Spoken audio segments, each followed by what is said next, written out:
Welcome to Shifting Impressions, Conversations with the Realm of Beings, with me, Gretta Chamberlain, and the Realm of Beings. Shifting Impressions, which is one of the vehicles that supports the transmission of the Realm of Beings, is here to assist you in delving into your being by providing numerous topics and discussions for you to intake as you deepen your connection with your inner world. Shifting Impressions is here to assist you in strengthening yourself as you excavate to understand your true nature. Join us today and learn to shift your mindset, shift your thoughts, and shift your focus to recreate your life and produce a new you. Shifting Impressions starts now.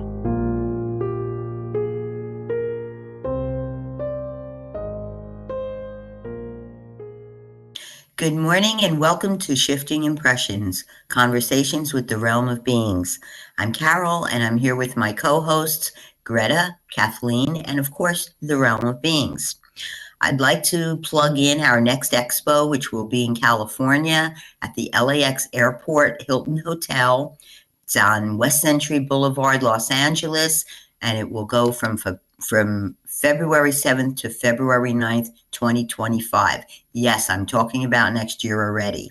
You can get your tickets online at www.consciouslifeexpo.com. Greta will be giving her free psychic readings, and we will be broadcasting Shifting Impressions from there live. So get your tickets early. And of course, you know you can always experience Shifting Impressions and the latest news, including upcoming expos, on our website, www.therealmofbeings.com, Facebook, Instagram, YouTube, Spotify, and of course, Transformation Network, and any of your other favorite streaming platforms. We at Shifting Impressions are very happy to be here at Transformation Network every Friday at 11 a.m. Eastern Time and 8 a.m. Pacific. Listeners and watchers, if you're new to the podcast, thank you for joining us and being part of this experience. These conversations will help you to look at your life and your creation of reality to see what you're creating, how it shows up, and how to help you gain perspective so you can learn how to shift what you are creating in order to create what you want. So welcome, everyone. New listeners and viewers to the podcast, each week Greta shares with us a quote given to her from the Realm of Beings, which first we discuss with each other, and later on in the show, the Realm will actually join us to expand on the quote. The quote they have provided this week is talking about knowing your strengths. Be bionic. Each one of you is so filled with strength, so move those mountains and relish in the joy of seeing them slide on down the yellow brick road of illusion. And it's funny that we're talking about strengths because Greta and I had a wonderful discussion earlier this week about my lack of belief of myself and strength, and it was very, very helpful. We're always talking about having unconditional love of self.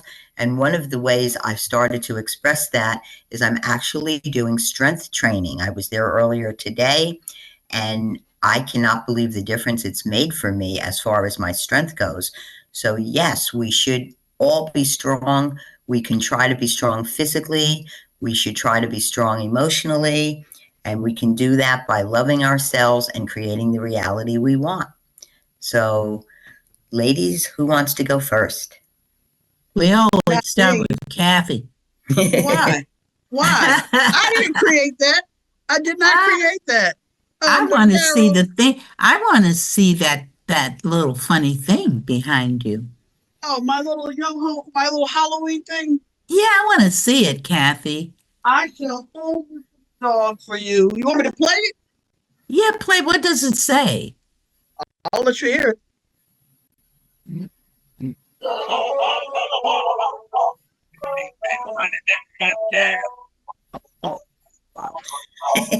It looks like a dervish.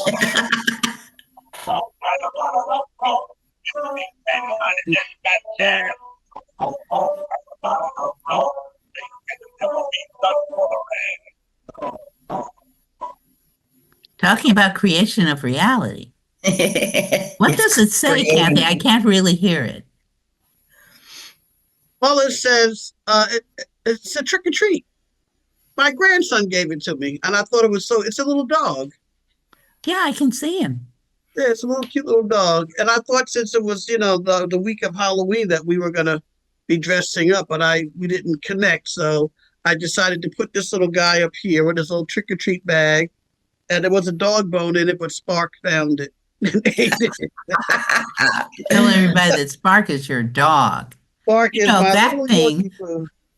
that's an interesting creation of reality because that little toy looks up so much like Spark, your real dog. And I think that's why they bought this dog for me and the whole thing. And every time I play it, the cat shows up. She's like, "Oh, there it goes again," But getting back to the quote, that's my little bionic doggy. Um, Filling each one of you are filled with strength. And Carol, I guess I was slightly taken aback that it's funny how we perceive ourselves. Because to me, I see you as being a very strong, confident woman. I think you saw the face kind of go, huh? But it's like if you have a pimple, and to you it's like this big, but to everybody else it's like they never even notice it. They don't notice it, yeah. Right. And it's funny that we don't know our own strengths. We don't know how to recognize our own strengths. And we sometimes don't appreciate our own strengths, and we don't appreciate the things that we have overcome. Sometimes you don't even realize that you've even overcome any challenge or anything that you have. And, I have been practicing just based on, the lessons and the quotes provided to us from the realm of beings for the last 5 or 6 months now that I've been co-hosting. I've really been paying more attention to myself and appreciating myself more and practicing loving myself unconditionally more. And it's making me feel happy or happier. And just everyone's saying, "Boy, you're glowing." Yeah, I'm glowing because I'm loving myself more. And I feel stronger. I actually feel stronger. And I don't know how to, you're really better at explaining stuff when I throw it out there. But that's pretty much where I want to begin our discussion today, that others can see in you what you don't see in yourself. That's very true. Very true.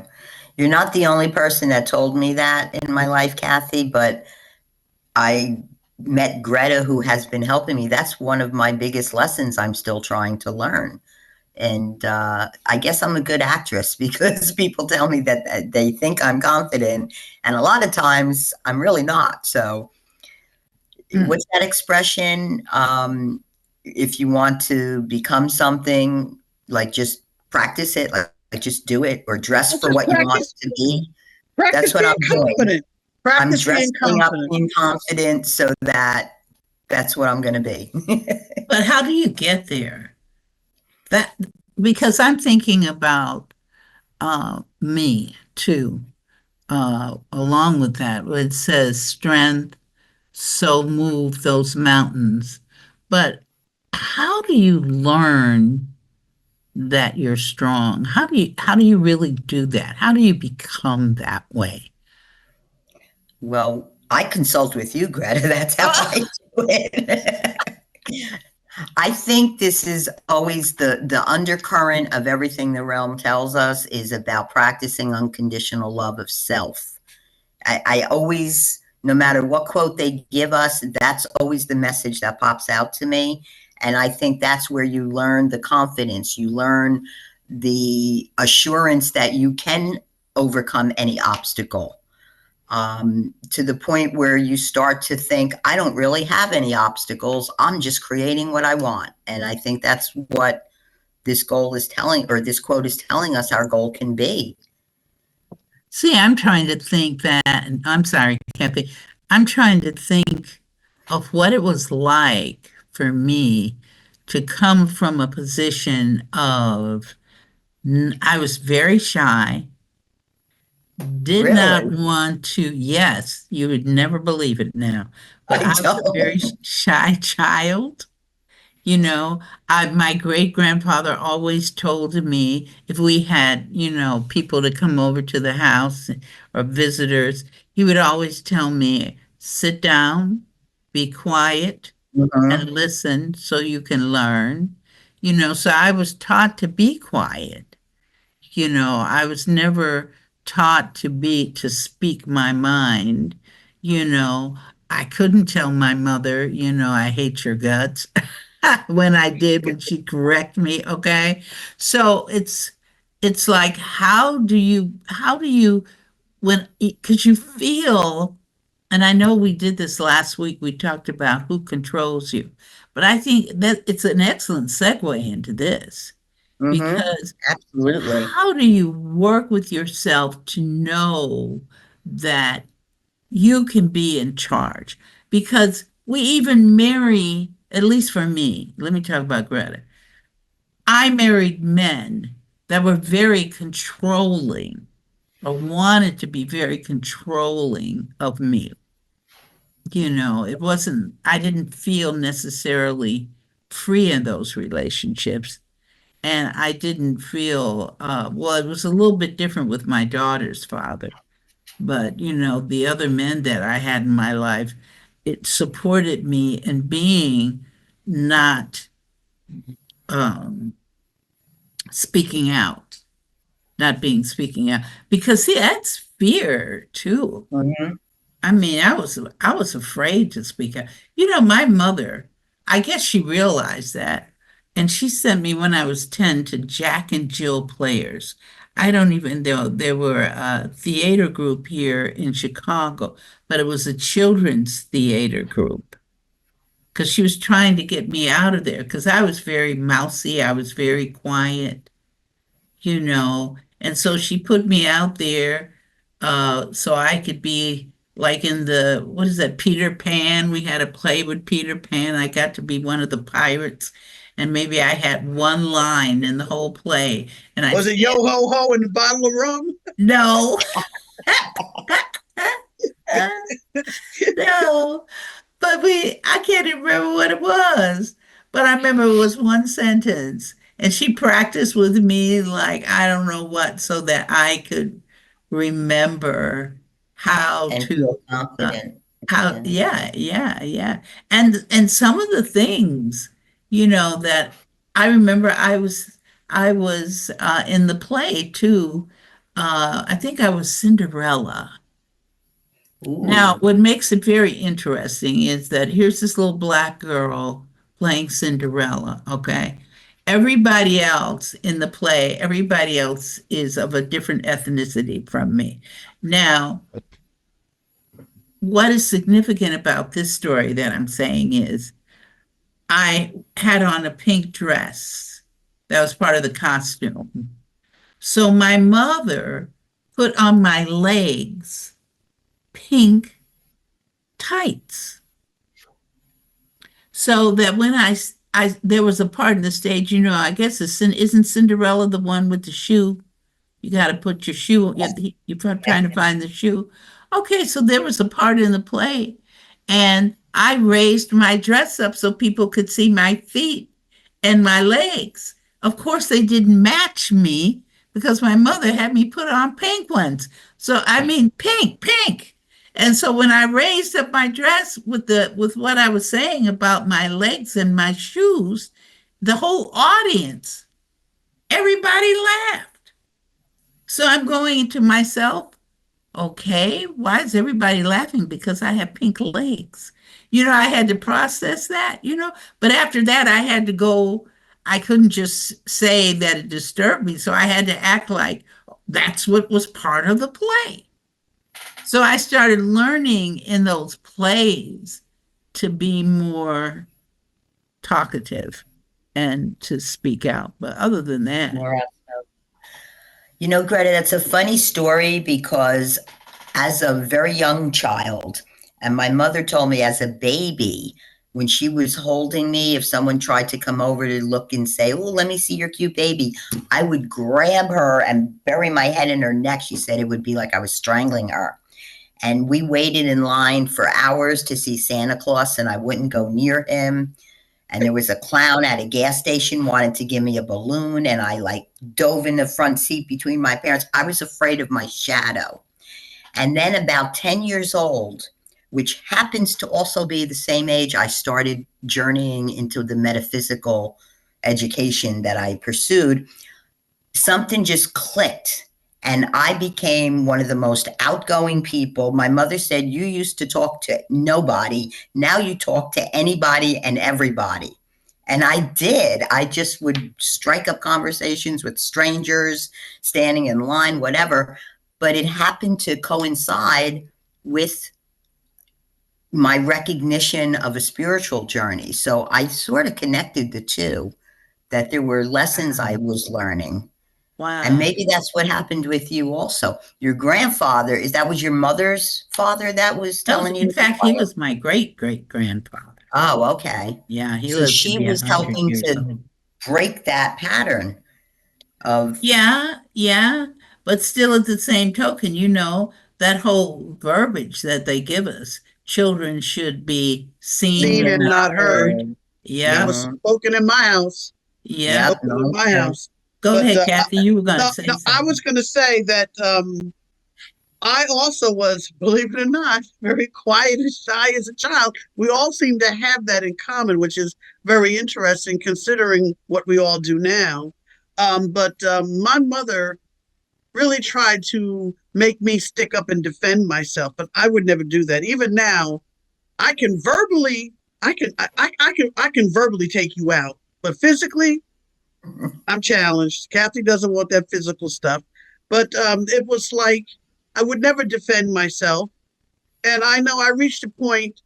Well, I believe when I might have when I went to college, I said, you know what? I'm no longer going to let anybody say whatever they want to say to me and I not respond, especially if I don't like it. I didn't know at the time I was creating for people to say things to me. I understand that now. But when you're learning, going back to your first initial question, Greta, is like, when do we learn? How do we acquire? I forgot what the quote is saying, but the audience has been following this when we're talking about. You just reach a point where all of a sudden, for me, I reached a point. I said, you know what? I'm not going to put up with that anymore. And I am strong, and I am. My grandmother always said, you're just as good as anyone else. You're just as smart as anyone else. And slowly but surely, I whittled away at it until, I reached a point where I don't have a problem defending myself. I don't have a problem being seen or heard, but it also went to the extreme, you know, the need to be seen and heard. So now you got to kind of roll it back, but it's like it's part of your journey of your lesson. But now that I know that I create my own reality, and I think that's what's helping me even now, just going with the flow and understanding that it was part of our journey, all of us to love ourselves enough to stick up for ourselves, to love ourselves enough to speak up for ourselves, even though we didn't realize that's the lesson that we had chosen to learn. Because we need to be seen and heard right now. And that's what we're doing now with this podcast. We're being seen and heard. Mine Yeah. wasn't as, I think my first husband, no, the challenge, the thing that brought me out was when I first started teaching school. And I was the new teacher on the block.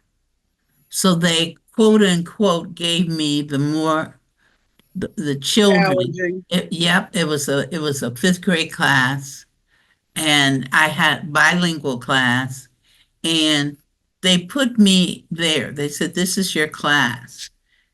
I remember they upset me so much that I started crying. I would cry in the classroom with the Oh, kids. wow. You really got smacked around then, didn't you? But you know what I told them? They didn't smack me around. You know why? Because I told them, I said, let me explain to you something about me. I told them, I said, if you want to know if I'm getting angry, I go in 3 steps. Oh, okay. The first step, and I explained to them what it was. I can't even remember what I said. Probably I will just say to you, you've done something wrong. Please do not repeat it. And I'm going to be very calm about it. I said, but if you want to keep on going and challenge me, you're going to see that when I'm talking to you, there are going to be tears appearing in my eyes. I Ooh. want you to know seriously that when you see these tears, this is not a sign of weakness. This means that I'm getting angrier and angrier. And I'm holding back so I don't kill you. Right. That was it. And then I said, now, if you want to keep pushing me after that, then I don't know what's going to come out of my mouth at you. So everybody was, and I remember it happened maybe about 2 or 3 times. I was saying something, and the tears start coming, and everybody in the classroom got real quiet. They said, oh, They said, we're stopping, So I learned through those children to speak up. Otherwise, I would not have survived them. And right now I know that they're probably 40 and 50 years old, but they were the best class, one of the best classes I've ever had. They were so good. They were just so good, and you could trust them. And so I learned through those children to even trust and that it's okay to speak. And I was teaching in a very challenged, gang-infested neighborhood, so it was quite challenging. But through that whole experience, I learned that was the beginning for me to break out. Other than that, college didn't really do it for me. I was still quiet. I'd come in, sit in the back of the room, type thing. Didn't raise my hand, even if I thought I knew the answer. So it wasn't until I met those wonderful kids. And you know what? See, for me, I went to UPenn, and when I arrived there, the headlines that greeted me were largest freshman class ever taken, 1,200 students. Then it said largest minority class ever taken, at 200 underqualified college minority students admitted. Then another one, 200 underqualified minority students took the place of 200 qualified. It didn't matter that they only took in 1,000. Didn't matter that they added the 200. We didn't take away from anyone, but that was the kind of the hostile environment that I walked into at UPenn. And so it reached a point where I was either going to sink or swim. So the obstacle that I created was, how do I survive this? I'm not at home. It's a hostile environment. To me, it was hostile. And to be honest with you, I probably would have left and gone back home if I didn't meet my husband that I was with for 47 years. Because through him, I learned how to flow, or to endure, to survive. Not survive. Yeah, I guess survive. To survive and to he supported me in becoming my own. And he was never controlling. You know what I mean? And you knew Bernard. You knew my husband. And so I'm looking at my creation of reality. And yet I don't know how he survived a lot of his obstacles, because trust me when I tell you, they were there. And a lot of it was dealing with race and class, all of that kind of stuff. And so those are some really strong obstacles, but you realize you're stronger than you think. What's Because the expression? Whatever Yeah. doesn't kill you makes you stronger. There you go. There you go. And he said, just be, he gave I'm me a still card. alive. He gave me, right. There you go, Carol. So we're all unicorns. We're Yeah, unicorns surrounded by ponies. So be the unicorn, I and, like that analogy. so that's kind of like, you just have to, you stumble, but you get back up. Right. And The see other that. part. Oh, I'm sorry, Greta. No, go ahead, Carol. Oh, I was just going to say another little portion of this quote that just popped out at me is said, let the mountain slide down the yellow brick road of illusion. And again, we have to remember, and I stop myself all the time and try to say, okay, I can't let this bother me. It's not real. It's all illusion.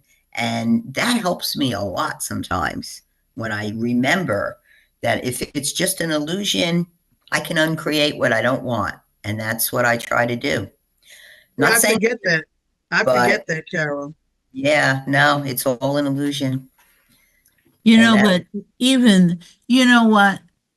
I know that, even the realm speaks of illusion, and I know it's their quote. So they did say, let's go on down it's interesting they said down the yellow brick road, which is a definite illusion unto itself, because it's coming Right. from, I guess, the movie Wizard of Oz. Wizard The of Wizard of Oz. Oz or The Wiz, whatever rendition you want to look at. So I think that they chose those words to emphasize that what we're going through is very illusory. But the only thing about that is, dag, when you're in pain, and you try to say, okay, this is an illusion, this is an illusion, but dag, give me the It hurts. ibuprofen. It's Another illusion. Give me yeah, another illusion to take care of that illusion that I'm right. illusionarily feeling. Right. But the doggone thing, I tell you, those what do you call those senses that we have, those sensory parts to us. I mean, that is just absolutely Like challenging. major contributors to the illusion. Right, absolutely. I remember when I went to an endocrinologist to check my thyroid, and I think it was getting off. And I said, well, what are some of the symptoms of having a thyroid that's, not functioning properly or up to par? And he said to me, well, one of the things is that your voice becomes lower. Doggone it, didn't I accept that? I started talking, thank you, doctor, for telling me that. I mean, I found myself right there. I The accepted. power of suggestion. Yes, I accepted it.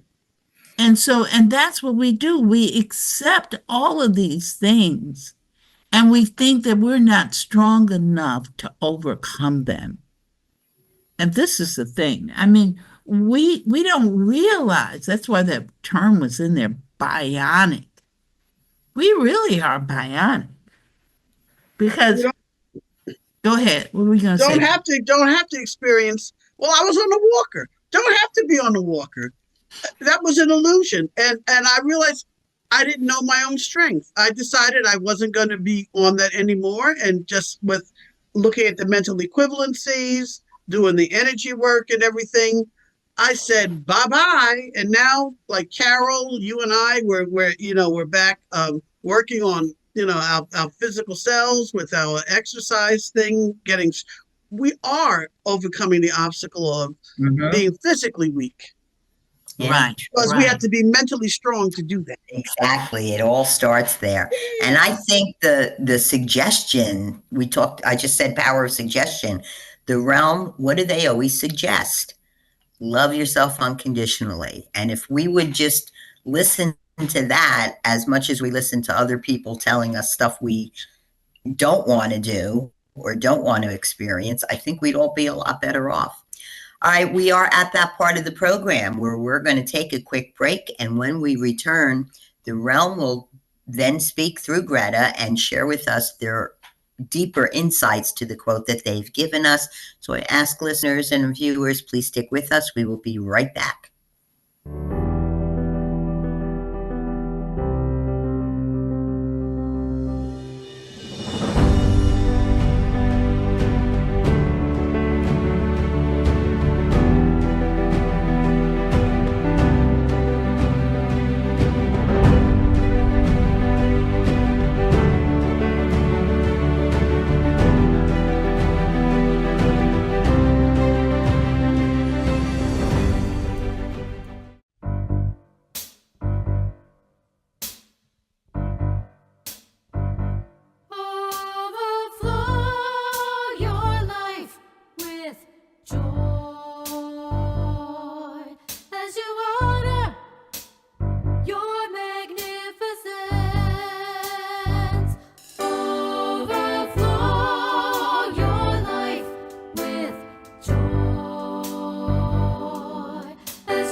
Welcome back, listeners and viewers. Thank you for staying with us. We're Shifting Impressions here at Transformation Network.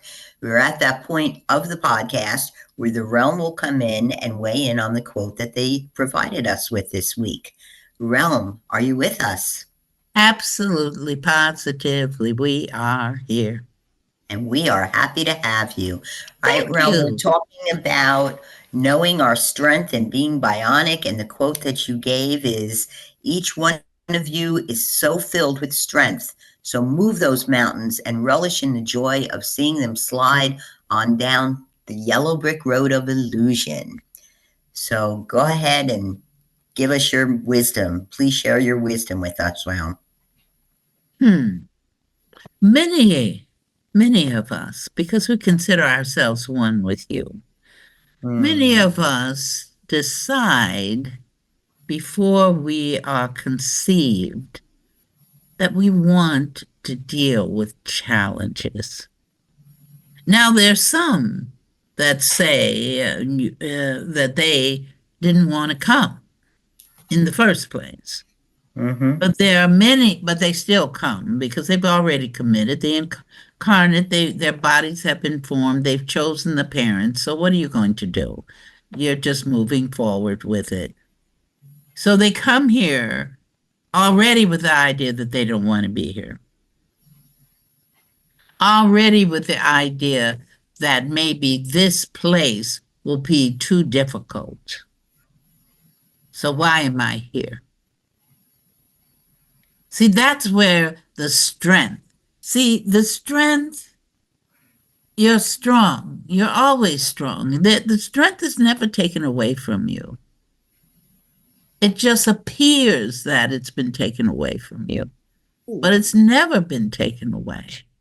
You are always the strength that you were prior to coming in here, into this reality. And one reason that you are the strength is because you are the force. Even if you don't believe that, even if you think that concept that you are the force is blasphemous, horrible, how can they even say that on Shifting Impressions? It doesn't matter, because the state of truism is that you are the force. Every last one of us in all of existence is the force, because everything is the force. Everything. Now, let's say you don't believe it. This is a bunch of hogwash. I'm not the force. Then what are you going to do with your life? You're going to meet, you're not going to go in there and approach it as I'm the force and I've got the muscle mass. I'm like Popeye, Sailor Man. I remember that. Greta used to like that. Popeye the Sailor Man and eating the spinach. You know, getting those muscles. I'm Popeye the Sailor Man. You remember that little thing? I remember it well. Loved That it. little ditty. Well, look at Popeye. What did he eat? Spinach. He ate the spinach. And in the program, it shows you that I am strength because I am eating this spinach. That was his creation of reality because he believed that the spinach would make him strong. Absolutely. So he created it to happen. Absolutely. So if you think you are weak, because if you think you are weak, guess what? You've been taught to think that you are weak. That is why you are weak. Most of these things that we are challenged with as adults, we learn them when we are children. And we learn the way. Yep. We're constantly being bombarded by our parents' thoughts, emotions, how they believe we should live or how they don't want us to live with them. I mean, there's so many challenges that can come up about that part. So, but then we find, because see, underneath that core of our being is really the understanding that we do have strength. So what happens is it slowly comes up. We're going to create, because see, in the back of the unconscious, it knows that we are the force. It knows that we are strong. It knows that it's going to give us these little challenges with ourselves. We accept the challenges because what do we want to do? We want to be strong like Popeye. Show me I can do this. So you give yourselves all of these challenges. And it's all right to give yourself a challenge. It's all right to give a challenge, an addictive challenge. You're addicted to liquor. You're addicted to this. That's okay. That's a challenge. So what do you want to do?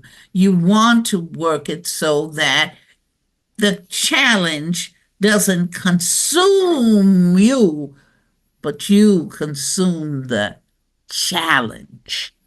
Eat the spinach like Popeye. You see, I can do this. I know. That's a great analogy. That is wonderful analogy. No.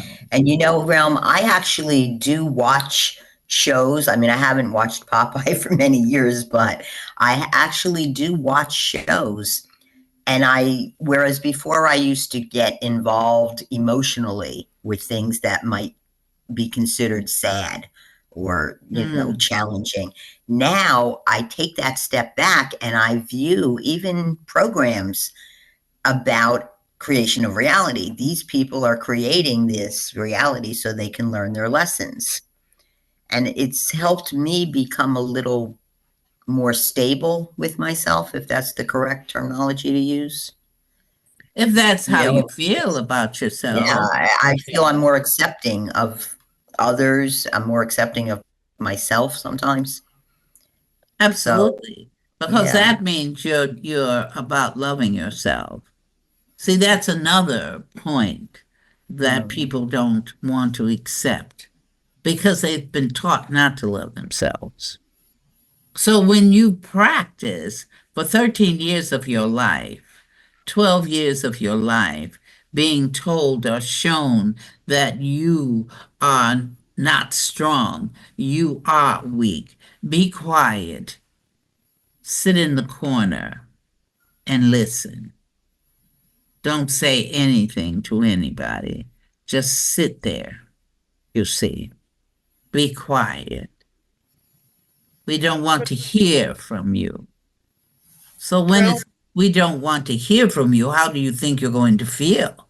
You're going to feel that you're not worthy to be able to speak. I've been told to shut up. Kathleen, yes? Well, Realm, I guess part of my question is, what you're saying sounds real good on this Zoom, but sometimes I guess thinking of, from, I don't want to say historical perspective or whatever, but I'll have to go there, for an African American child to speak out, could bring a lot of damage or harm to your family and to yourself. Fatal. Yeah, even though I understand that they're creating it. But for me, when my father would say children should be seen and not heard, it also depended who was standing around us. Because there are people out there that do not believe that certain people of certain ethnicities should be seen or heard. You hear them say, shut up and go dribble. And so sometimes, it might become like you can stand up and speak up and get hurt. But you have to you're absolutely right. I think we have to agree with you with that. But then, very interestingly enough, Kathleen, when you look at your ethnicity and can say that you went through certain challenges based on that, if we start to look, especially at new groups of people as they entered the United States, basically went through challenges. Mm-hmm. You know, look at the Chinese people. At the time of the building of the railroad, Chinese men were only allowed to come. They could not bring their families. So there was a separation. Mm-hmm. And then how they were treated once they got here. And then how they were treated when you know who said that they created the virus, and everybody went, attacking people of Asian ethnicity. You know, we're going to attack you. You see, look at the Hispanic population. Look at what they have gone through here. Look at the Irish when they were coming over. Yep. You see, and trying to work. Italian. Look at the Italians when they were arriving and what they had to go through. So it's really interesting. We have set up collective experiences that as groups, we come here into this place and we create to see if we are strong enough to withstand the challenge that we are being faced with here.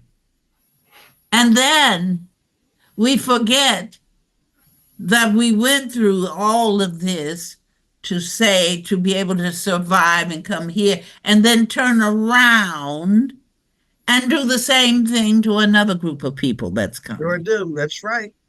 You It's see. all reinforcing separation. Absolutely. Absolutely. And the First Nation people, for those of you who are not familiar with that terminology, it is for Native Americans, but they prefer now at this point to be called First Nation. Look what they there have. are no Native Americans. Pardon me? Because I said technically there are no Native Americans because when the people who were First Nation lived here, they did not call this land America. So they would not be Native Americans. That's why I think First Nation is a much better term to reference them by. That they prefer. And we know that they prefer to be recognized from the particular tribe that they come from. But it's the thing is that here, every set of individuals have set up some type of challenge to get over, to some type of challenge to say, am I worthy? Yes, I am. Look at women.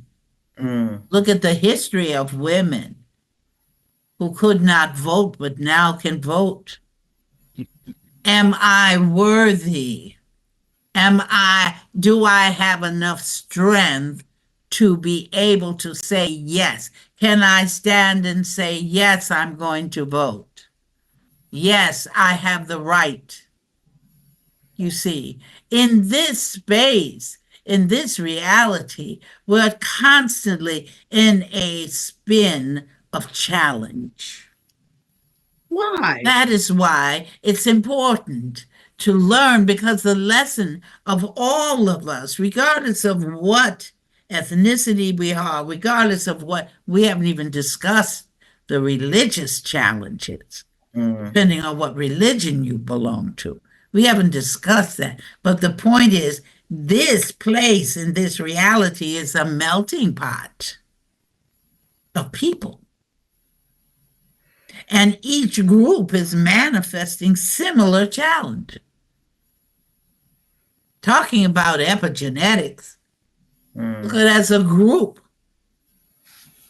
One group comes in, survives, another group comes in, and all the other groups go against the other group that's coming in, because when they came in, the groups went against them as well. So everybody has had a turn. Everybody here. You've either had the turn by money, economics, or you've had the turn by way of religion, or you've had it by university.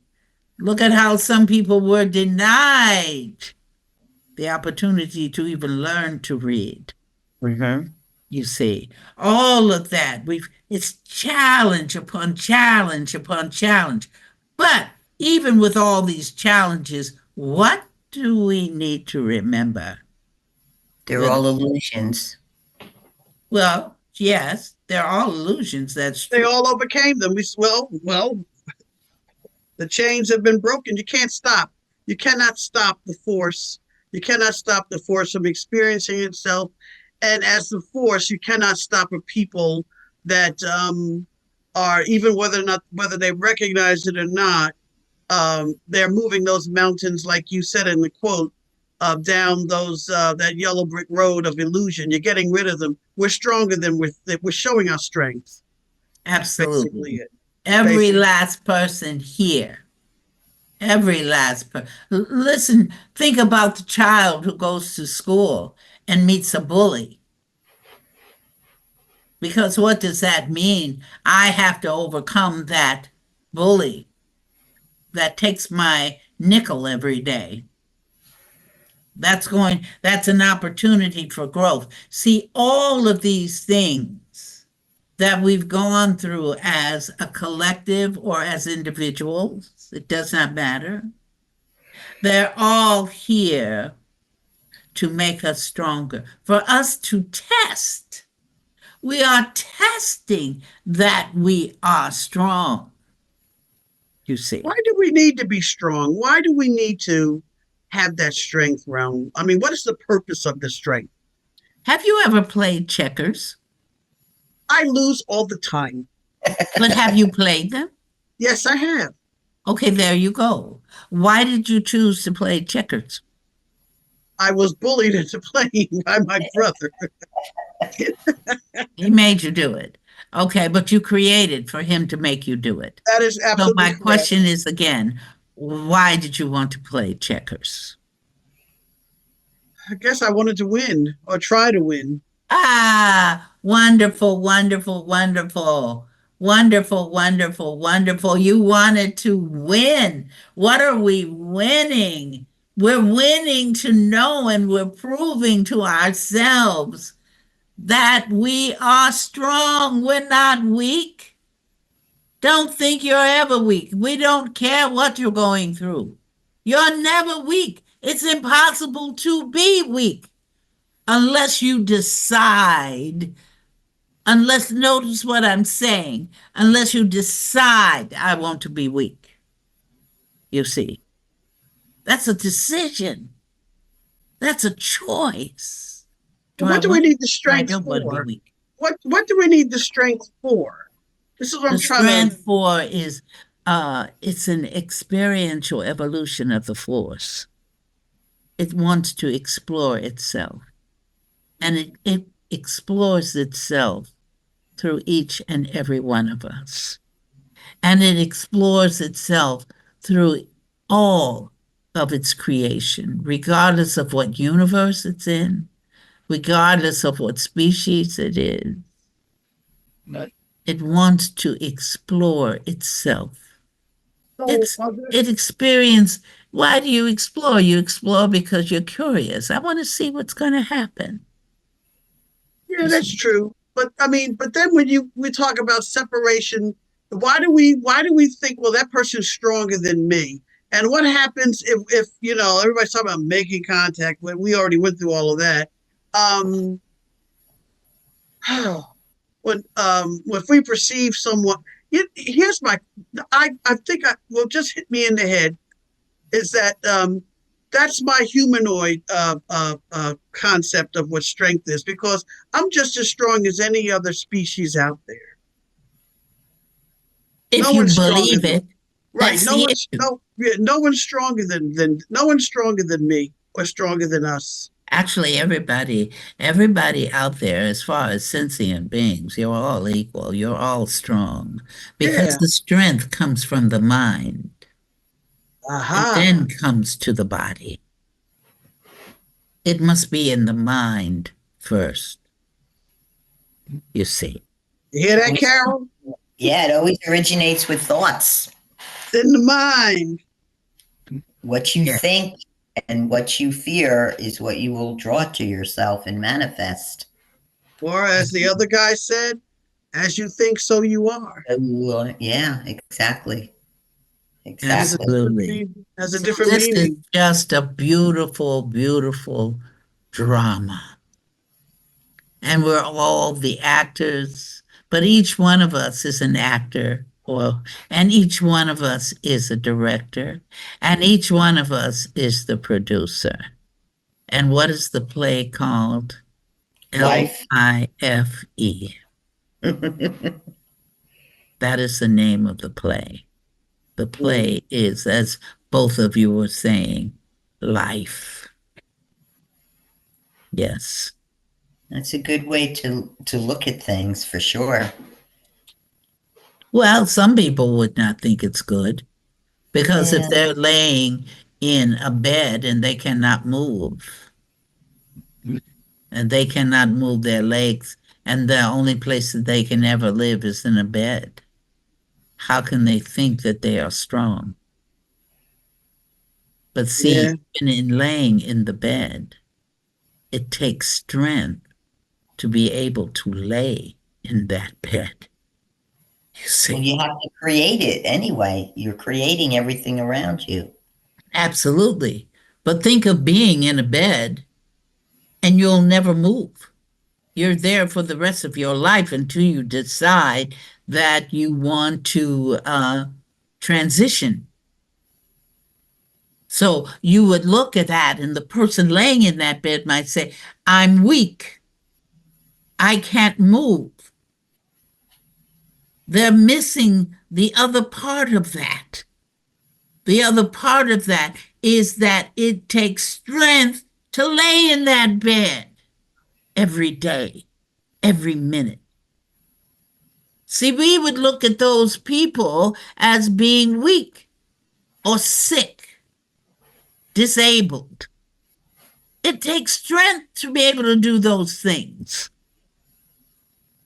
Can you imagine yourself? Can you imagine yourself having an accident that you no longer can walk anymore? It takes strength to be in that wheelchair. It takes strength. We are actually showing strength at every moment. We just look at Realm. perceive things as being fragile. We're fragile.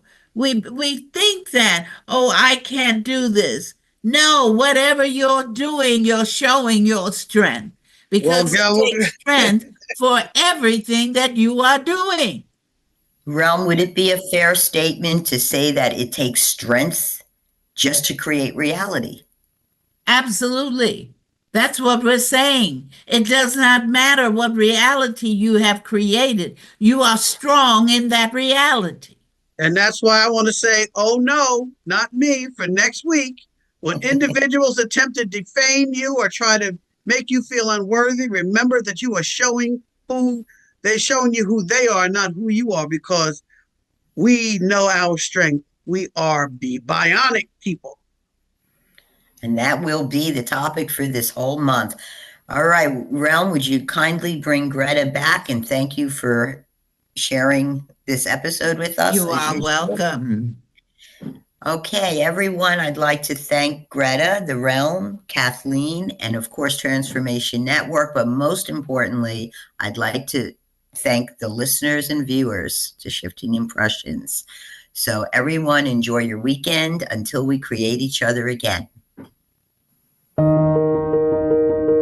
Once again, thanks for joining us at Shifting Impressions, Conversations with the Realm of Beings on TransformationTalkRadio.com.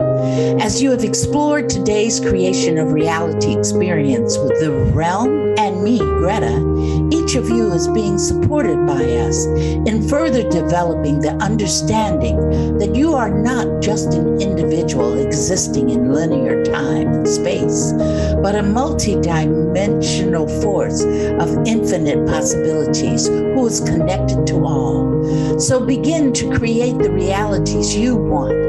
Join us every Friday at 8 a.m. Pacific Time and 11 a.m. Eastern Time on Shifting Impressions at transformationtalkradio.com. So long until we create each other again next Friday.